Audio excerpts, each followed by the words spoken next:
The Driver and the Mysterious Boy. On a dark and silent night on a deserted road at the outskirts of the city, Ramiro was driving his taxi. He was an experienced driver, used to working at night, but that night an unusual sense of unease crept over him, as if something was not right. The late night ride.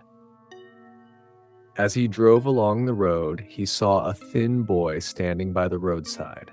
He held an old sack in his hand and looked around silently, as if waiting for a ride.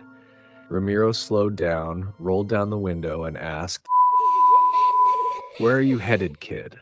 The boy replied in a cold, emotionless voice, "Just drive. I'll tell you the way."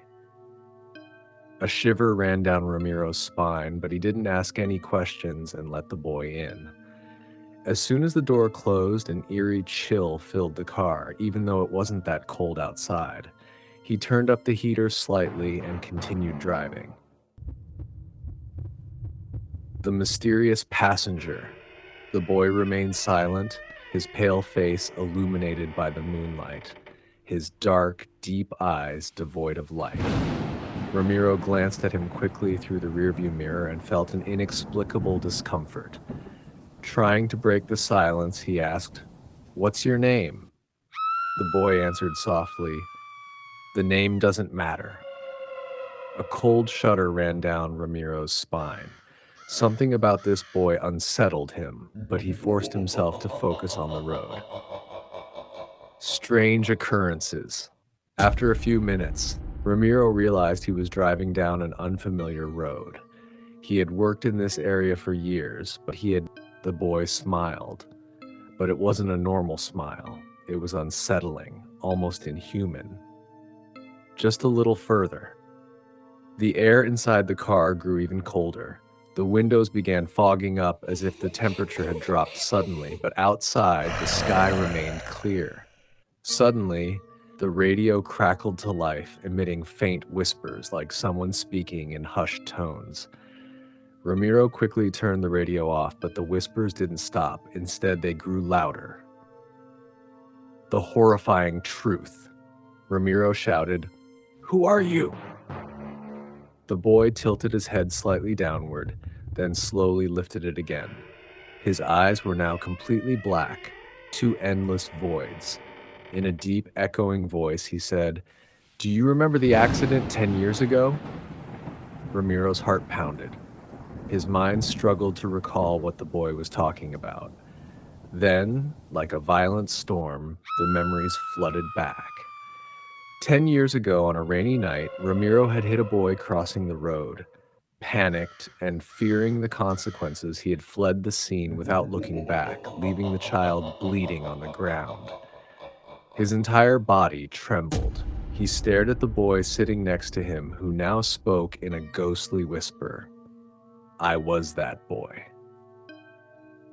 The terrifying end.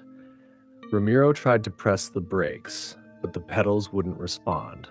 The car kept accelerating, as if an unseen force had taken control. The whispers on the radio turned into agonized screams. Ramiro screamed in terror. "I'm sorry. I didn't mean to kill you." The boy's eyes filled with tears, but his tears were red like blood. He looked at Ramiro with an icy gaze and whispered, "Now it's your turn." Suddenly, the car shook violently and came to a dead stop. When Ramiro opened his eyes, he found himself in an old cemetery. The car door was wide open, and the air outside smelled of damp earth and decay. He tried to run, but his body wouldn't move, as if something was holding him in place. He turned toward the boy, who was now walking slowly toward an ancient gravestone. When Ramiro read the inscription on the stone, his blood ran cold. "Unknown child died in 2015 in a hit-and-run accident." His eyes widened in sheer horror. He tried to scream, but no sound came out. Suddenly, the ground beneath him cracked, and he felt himself being pulled into darkness. Drenched in sweat. Had it all been just a dream? He looked around. Everything in his room seemed normal. But when he lifted his hand, he saw clear finger-shaped marks on his wrist, as if someone had grabbed him tightly. Suddenly, his phone rang. He looked at the screen. Call from an unknown number. His hands began to shake. He hesitated before answering. A faint whisper came through the receiver. "This is just the beginning."